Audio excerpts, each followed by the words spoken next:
Hello students, welcome you all on Future Defense Academy YouTube platform. I Aisha welcome you all on here on beautiful live session of English classroom. Yes, हम बात करें हमारे English के live classroom का जो कि हमारा daily routine चलता है और जिसमें हम खूब सारी इंग्लिश को बातें करते हैं और इंग्लिश के बारे में पढ़ते हैं.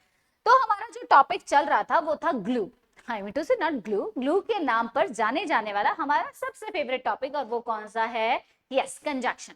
कंजक्शन को एक ग्लू की तरह माना गया है जो कि क्या करता है, अलग अलग फ्रेजेस को, अलग अलग सेंटेंसेस को, अलग अलग वर्ड्स को और अलग अलग क्लॉजेस को जोड़ने के काम में आता है. कल हमने उसका बेसिक स्ट्रक्चर और बेसिक चीजें पढ़ी थी कि ग्लू किसे कंजक्शन किसे कहते हैं एंड कंजक्शन के टाइप्स क्या क्या होते हैं. आज हम पढ़ने वाले हैं बेसिक कंजक्शन से रिलेटेड जो रूल्स होते हैं कि कहाँ हमें कंजक्शन का सही इस्तेमाल करना है. तो विदाउट एनी डिले जल्दी से लेंगे इंपॉर्टेंट रूल्स फॉर कंजक्शंस. अब देखिए रूल नंबर 1 क्या कहता है? And as well as both and not only but also. ये चारों कंजक्शंस जो होते हैं ये किसके काम आते हैं? ये आते हैं नाउन को, प्रोनाउन को, इनको जोड़ने के लिए यूज किए ले जाते हैं.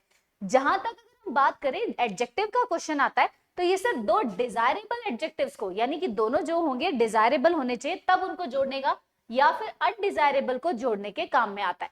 जैसे he is both intelligent and hard working. तो इंटेलिजेंट और हार्ड वर्किंग दोनों ही कैसे हैं एडजेक्टिव जो दोनों पैरेलल में एक दूसरे के सिनोनिम टाइप में हो गए. यानी synonym in the not same the sense कि उसका मीनिंग सेम है. इंटेलिजेंट का हार्ड वर्किंग और हार्ड वर्किंग का इंटेलिजेंट नहीं होता.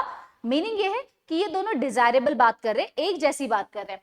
ही is not only dishonest but also lazy. तो देखो डिसऑनेस्ट भी एक नेगेटिव अप्रोच है और लेजी भी एक इंसान की नेगेटिव अप्रोच है.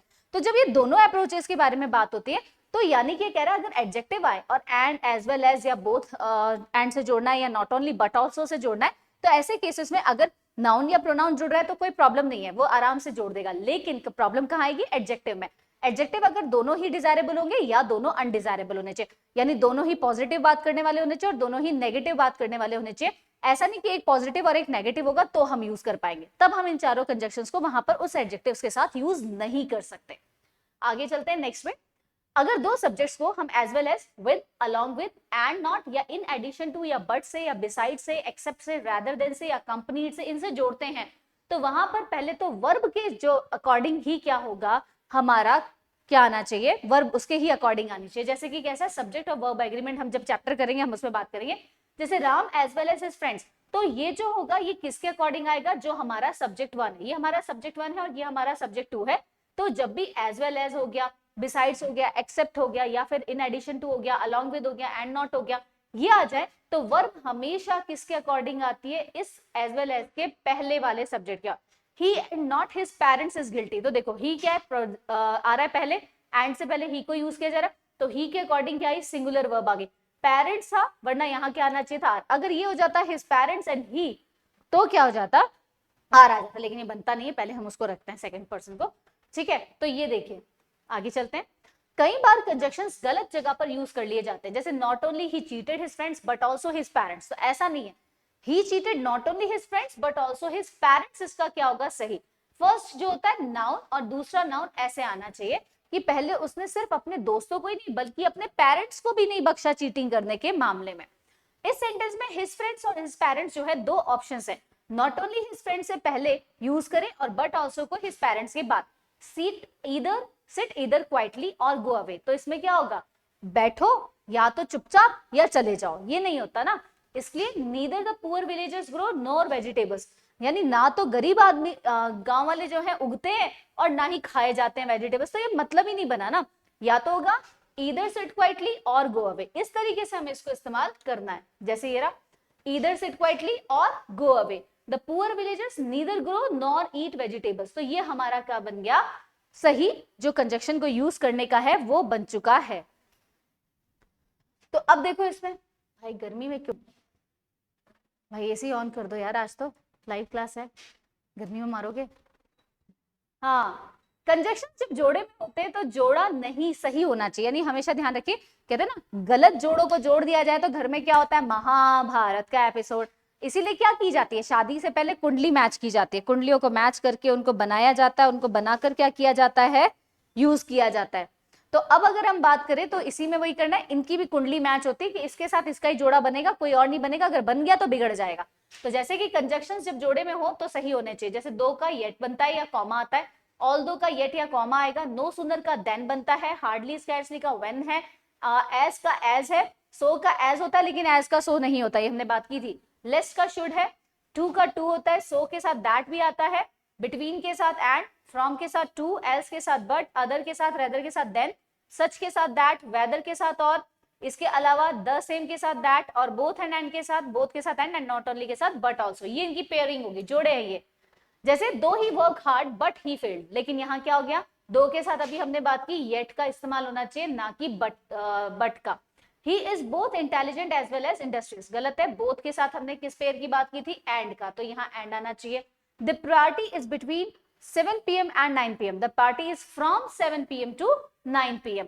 I have no other aim but on to succeed in life, भाई मेरा और कोई नहीं है, no other aim but की जगह, क्योंकि other आ रहा है, कंपैरेटिव डिग्री है तो देन आएगा, nothing else but, arrogance ruined him, ये सही है, एल्स के साथ बैठा था।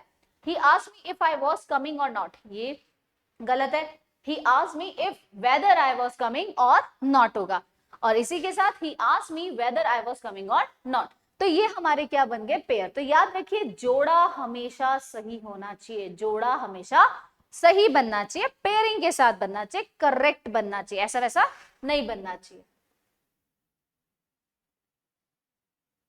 एक मिनट रुको, तो हम देखते हैं हमारा रूल नंबर 5। देखिए सो के साथ में दैट पेयर है, टू के साथ टू का है, जिसका मतलब होता है इतना की, आई एम सो हैप्पी।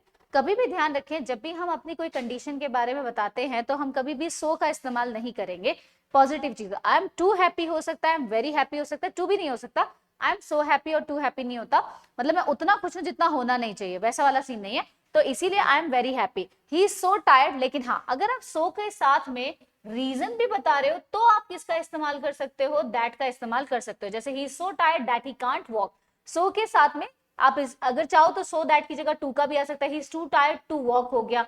तो यहाँ पर it is too hot to go, तो इसको सो दैट में कर लो, it is so hot that we can not go out, he she is so weak that she can not walk, तो she is too weak to walk हो गया।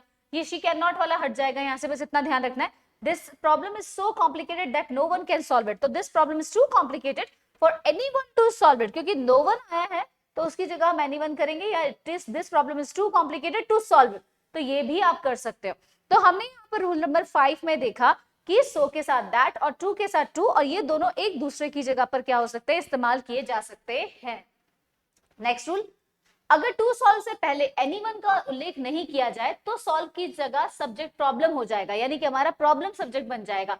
जैसे it is so expensive that I can not buy it, तो it is too expensive for me to buy it, क्योंकि वरना क्या हो जाता है, it is too expensive I can not buy, यानी कि मैं खुद के बारे में I can not buy it, तो इट इज फॉर मी आना जरूरी हो गया यहाँ पर। चलिए नेक्स्ट देखते हैं। दूसरा तरीका होता है कि अगर हम देखें तो सेकंड सब्जेक्ट और फर्स्ट सब्जेक्ट के अलग अलग भी दे सकते हैं, जैसे कि टू के साथ वर्ब की फर्स्ट फॉर्म का आना एक्टिव वॉइस है, और टू बी प्लस में वर्ब की थर्ड फॉर्म अगर हो जाए तो ये पैसिव हो जाएगा। जैसे this problem is too complicated to be solve कर दिया, तो यहाँ पर हमने इसको पैसिव फॉर्मेट में बना दिया। It is too expensive to be bought by, तो ये हमने क्या कर दिया, पैसिव। तो कई बार हम लोग इसके लिए क्या करते हैं, पैसिव का भी इस्तेमाल कर सकते हैं, तो हम इसको पैसिव फॉर्मेट में भी चेंज कर सकते हैं। नीदर नॉर, नीदर के साथ नॉर की पेयरिंग होती है, ईदर के साथ में और की पेयरिंग होती है। जैसे neither Ram nor Shyam has come, तो हमेशा ध्यान रखें नीदर श्याम नॉर है, तो हमेशा जो नॉर होता है उसके जस्ट बाद में वाला जो सब्जेक्ट होता है उसके अकॉर्डिंग हमारी क्या होती है, वर्ब आती है। जैसे नीदर राम और श्याम, लेकिन राम और श्याम दोनों ही सिंगुलर, इसलिए वर्ब क्या है, singular. Neither Ram nor his friends have come, अब देखो फ्रेंड्स के अकॉर्डिंग आ गई क्योंकि यहाँ प्लूरल था, तो ध्यान रखें जहां स्पेस है और नॉर है, नॉर के बाद वाले सब्जेक्ट के अकॉर्डिंग क्या होगी, हमारी वर्ब आती है। हैज राम और हिज फ्रेंड्स कम, तो यहाँ हैज क्यों आया, क्योंकि यहाँ पर किसकी बात हो रही है, राम की और हिज फ्रेंड्स कम की। अगर दो सब्जेक्ट्स में नीदर नॉर और ईदर और नॉर और से जोड़ा जाए तो वर्ब अपने आप नजदीक वाले सब्जेक्ट के अकॉर्डिंग आती है, यानी जो स्पेस के पास में होगा उसी के अकॉर्डिंग आपको लगाना है, वेदर इट इज सिंगुलर और वेदर इट इज प्लूरल, उसके अकॉर्डिंग आपको वर्ब को क्या करना होता है, पुट करना होता है, प्लेस करना होता है इन कंजंक्शंस के अकॉर्डिंग। नीदर ऑफ का मीनिंग होता है दोनों में से एक भी नहीं, तो दो से ज्यादा लोग मौजूद होते हैं तो इसकी जगह नन ऑफ कर दो। ईदर ऑफ का मतलब होता है दोनों में से एक, और दोनों में से अधिक से ज्यादा है तो वन ऑफ कर दो। जैसे neither of his four sons looked out, अब यहाँ पर देखो नीदर ऑफ का हमने बोला दो के लिए इस्तेमाल होता है, यहाँ कितने बेटे बता दिए, चार, तो नीदर ऑफ की जगह क्या हो जाएगा, नन ऑफ हो जाएगा। Either of the students of your class has done this mischief, students आ गया है यानी दो से ज्यादा स्टूडेंट हो गए, जबकि हमने क्या कहा दोनों में से एक को पसंद करना हो तो हम ईदर का इस्तेमाल करते हैं, तो यहाँ हो जाएगा वन ऑफ द स्टूडेंट। तो बस इतना सा ध्यान रखना है कि नीदर ऑफ का इस्तेमाल होता है दो, नो में से कोई नहीं, अगर दो से ज्यादा में से मना करना है तो हम किसका इस्तेमाल करेंगे, नन ऑफ का। और अगर ईदर ऑफ आ रहा है तो ईदर ऑफ आएगा दोनों में से एक को चूज करने के लिए, लेकिन अगर बहुत सारे लोगों में से किसी एक को चूज करने की बात हो रही है तो फिर हम वन ऑफ कर देंगे। आगे चलते हैं नेक्स्ट, एज सुन एज, जैसे ही वैसे। तो एज सुन एज के बाद उसका जो होता है पेयर बोलते हैं, पेयर ये कॉमा होती है, ठीक है। As soon as he will come I will call you up, as soon as he comes I will call you up. तो देखो यहाँ क्या होगा, पहला हमेशा जो स्लॉट होगा जो होगा वो किस में आना चाहिए, प्रेजेंट में, और दूसरे वाला किस में आएगा, फ्यूचर में। अगर दो काम एक साथ होने वाले यानी फ्यूचर में दो काम परफॉर्म होने वाले और दोनों एक के बाद एक होने वाले, तो पहले पे जिस पे हम डिपेंड करते हैं वो सिंपल प्रेजेंट पे होगा और दूसरा एक्शन हमारा सिंपल फ्यूचर में चला जाएगा। जैसे पहला काम क्या होगा कि वो आएगा तभी तो वो फोन करेगा, तो बस as soon as he comes, तो जो पहले काम हो रहा है वो आने का हो रहा है तो उसको हमने प्रेजेंट टेंस में रखा और आगे वाले को हमने किस में कर दिया, फ्यूचर टेंस में कर दिया है। नेक्स्ट रूल देखते हैं, रूल नंबर 9, इफ या व्हेन का जोड़ा हमेशा देन नहीं होता है, ये ध्यान रखें। When I come then I will go, गलत है, व्हेन के साथ कॉमा, देन इफ के साथ भी कॉमा होती है। Since I was ill I could not come, as you sow so shall you reap, ये थोड़ा सा क्या है, एक अपवाद है, एक्सेप्शनल केस जिसे बोलते हैं कि सो के साथ हमने कहा था ना, एज के साथ हम सो की पेयरिंग नहीं करते, लेकिन एक ही अपवाद बना हुआ है कि जैसा बोगे वैसा काटोगे। तो यहाँ पर इसी प्रकार सिंस एज बीन और या आ जाए तो इसके साथ में सो और देयरफॉर का यूज नहीं करना चाहिए। Since I was ill I could not come, so I was come, yes therefore I could not come, ये गलत है क्योंकि सिंस अपने आप में टाइम फ्रेम जोड़ने वाला कंजक्शन बन गया है। व्हेन अपने आप में बन गया है कि when I come I will meet you हो जाएगा। नेक्स्ट, नो सूनर के साथ में हमेशा THAN वाला देन होता है, हार्डली के साथ व्हेन होता है, स्कैर्सली के साथ व्हेन होता है। ये तीनों कोरिलेटिव हैं, जोड़ा सही होना चाहिए क्योंकि ये कोरिलेटिव है। कोरिलेटिव में हमने क्या बोला था, जोड़े भगवान बना के भेजता है, तो ग्रामर ने बना के इसके साथ जोड़े भेजे हुए हैं। No sooner did he see me when he ran away को, तो यहाँ पर आपको क्या करना है, no sooner did he ran away, तो व्हेन को हटाना है, व्हेन नहीं है, हमने बोला इसका जोड़ा कौन है, भगवान ने बना के नहीं, ग्रामर ने बना के भेजा then. No sooner had the thief seen the police then, अब THEN वाला देन नहीं, THAN वाला, हमेशा कंपैरेटिव डिग्री के लिए THAN वाला आता है। नो सूनर अगर देखोगे तो नो सूनर अपने आप में क्या है, एक कंपैरेटिव डिग्री की तरह है ना, तो कंपैरेटिव की वजह से आ रहा है। हार्डली स्केर्सली ये भी अपने आप में है और इन तीनों कोरिलेटिव का यूज हमेशा पास्ट टेंस में ही किया जाएगा, तो पास्ट टेंस के लिए आता है।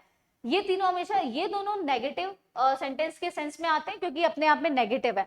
Hardly I saw him when I stopped my car, तो ये हो गया यहाँ पर व्हेन का। हार्डली डिड आई, तो हमेशा ध्यान रखें डिड का यूज करना है इनके साथ में, पास्ट में, और पास्ट में इनके साथ क्या आ जाएगा, डिड का इस्तेमाल किया जाएगा। रूल नंबर 11 की बात करते हैं, लेस्ट के साथ हमेशा शुड आता है, ये ध्यान रखें, और एल्स और अदरवाइज ये मिड में लगते हैं सही जोड़े बनाने के लिए। जैसे कि run fast लेस्ट you will miss the train, ये नहीं होगा, run fast लेस्ट you should miss the train होगा। तो रट लो, लेस्ट के साथ शुड, शुड के साथ लेस्ट, लेकिन पेयरिंग क्या बनेगी, पहले लेस्ट देन उसके बाद शुड। नेक्स्ट आते हैं रूल नंबर 12 पे। रूल नंबर 12 क्या कहता है, अनलेस, अनटिल और टिल जब भी आते हैं तो इनमें ज्यादा फर्क नहीं होता, समय के सूचक, यानी अनटिल तो है उस टाइम के बारे में बताता है और अनलेस होता है शर्त के बारे में, ठीक है। जैसे until the light turns red, यानी जब तक लाइट रेड नहीं हो जाती नो वन विल स्टॉप, कोई भी रुकने वाला नहीं है। Unless you work hard you won't succeed, जब तक तुम मेहनत नहीं करोगे तब तक तुम्हें सक्सेस हासिल नहीं होगी। टिल जो होता है वो शुरुआत में नहीं, वाक्य की शुरुआत में कभी नहीं करते, टिल को हमेशा हम मिड में लगाते हैं या लास्ट में। Till the train gets the signal it will not proceed, तो टिल को हटा के हम अनटिल को जरूर लगा सकते हैं, लेकिन टिल हमेशा कहाँ आएगा, मिडल में आ सकता है, लेकिन शुरुआत में नहीं आता। अब रूल नंबर 13 क्या कहता है, अनटिल और अनलेस जो होते हैं, अनटिल और अनलेस अपने आप में नेगेटिव सेंस के होते हैं, तो जिस क्लॉज के अंदर वो आ रहे हैं या जिस फ्रेज में वो आ रहे हैं वहां पर नॉट का इस्तेमाल आप नहीं करेंगे। उसके साथ में जो जोड़े वाला आ रहा है, यानी पैरेलल में जो इक्वल में जो सेंटेंस, यानी आगे जो कॉमा लगा के हम क्लॉज को ले रहे हैं उसमें आप नॉट का यूज कर लो, लेकिन जिस क्लॉज में खुद अनटिल और अनलेस प्रेजेंट है वहां पर आप नॉट का इस्तेमाल नहीं कर सकते। जैसे until the train will not get the signal it will not run, तो यहां से क्या हो जाएगा, until the train gets the signal it will not run, present में आ जाएगा ना यहाँ पर। Unless the government will not take action, corruption will not stop. तो क्या होगा, unless the government takes action, corruption will not stop. कई बार हमें जोर देने के लिए कंजक्शंस, प्रीपोजिशंस या प्रोनाउंस या एडजेक्टिव्स का भी यूज एक साथ करना पड़ता है। जैसे unless and until you work hard you won't succeed, जब तक तुम नहीं काम करोगे तब तक तुम्हें सक्सेस नहीं मिलेगी।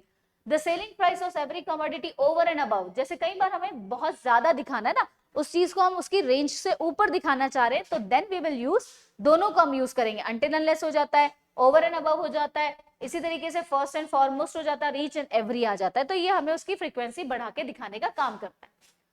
नेक्स्ट रूल नंबर 14, डाउट के बाद, यानी डाउट जो होता है उसके बाद में हमेशा एफर्मेटिव सेंटेंस में इफ या वेदर का यूज होता है, जबकि नेगेटिव के अंदर क्या किया जाता है, नेगेटिव के अंदर इंटेरोगेटिव सेंटेंस में डाउट के बाद हमेशा दैट का इस्तेमाल होता है। डाउटफुल के बाद भी एफर्मेटिव सेंटेंस आता है, इफ या वेदर का यूज होता है, लेकिन नेगेटिव में, इंटेरोगेटिव में डाउटफुल के बाद दैट का यूज होता है। ठीक है, जैसे ये दे रखा है, डाउट वर्ड आएगा तो इफ या वेदर, और डाउटफुल आएगा तो इफ या वेदर। ठीक है, लेकिन डाउट आ रहा है तो दैट नेगेटिव और इंटेरोगेटिव में, और डाउटफुल आ रहा है तो दैट पेयर बन जाएगा। जैसे ही doubts that she will help मी, तो यहाँ पर क्या है, एफर्मेटिव सेंटेंस है, तो यहाँ पर क्या आना चाहिए था, ही डाउट्स दैट नहीं आएगा, ही डाउट्स इफ या whether she will help me हो जाएगा।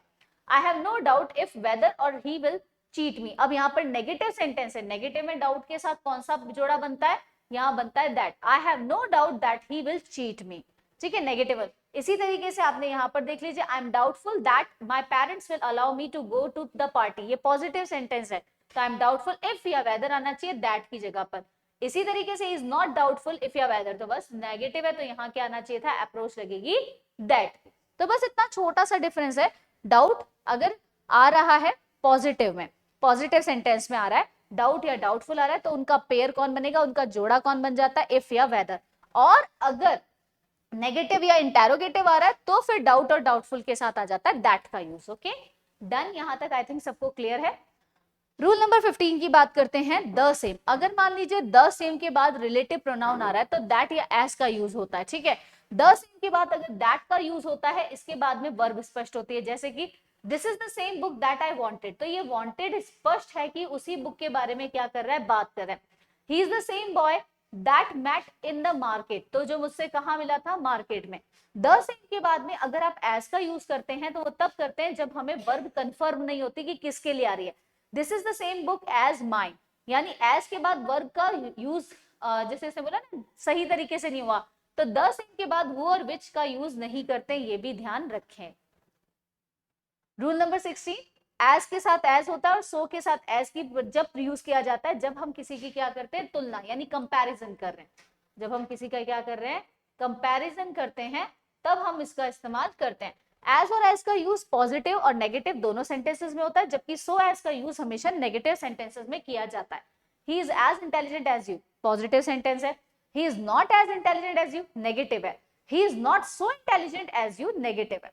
एज और सो एज के साथ एडवर्ब और एडजेक्टिव के सिर्फ पॉजिटिव डिग्री ही आती है, कभी भी कंपैरेटिव डिग्री, क्योंकि ऑलरेडी हमने क्या किया, एज और एज का इस्तेमाल कर लिया। हमने बोला है हम इसका इस्तेमाल कब करते हैं, जब हम कंपैरिजन करते हैं, तो कंपैरिजन करने के लिए हम इसके साथ में यूज कर रहे हैं। He ran fast as faster as he could, तो फास्टर नहीं होगा, फास्ट होगा। इसी तरह ही इज एज बेटर नहीं होगा, he is as good as you हो जाएगा। सो स्टूडेंट्स, आज का जो हमारा टॉपिक था वो यहीं तक था, बाकी हम कल इसके आगे का टॉपिक पढ़ेंगे। आई होप आज का सेशन आपको अच्छा लगेगा। थोड़ा सा फास्ट हमने इसलिए लिया है ताकि हम लोग जल्दी से कवर अप करें, क्योंकि हमारे बहुत सारे टॉपिक्स ग्रामर में बाकी हैं। और कल हम संडे को लेने वाले हैं PYQ सेशन। जी हाँ, कल हम लोग एक पेपर जीके का सॉल्व करेंगे एंड एक पेपर हम इंग्लिश का सॉल्व करेंगे। हमारे आने वाले जितने भी एग्जाम्स हैं उससे रिलेटेड हमारे पास में जो स्लॉट है उसमें PYQs हम लेने वाले हैं। आई होप आज का सेशन आपको अच्छा लगा होगा। अगर अच्छा लगे तो लाइक कीजिए और एक छोटा सा प्यारा सा कमेंट जरूर दीजिए, एंड प्लस में साथ में हमारे चैनल को सब्सक्राइब जरूर करवाइए और इसको शेयर कीजिए उन लोगों के साथ जिनको इसकी जरूरत है। सभी को जरूरत है। Thank you so much. जय हिंद, जय भारत, सायनारा।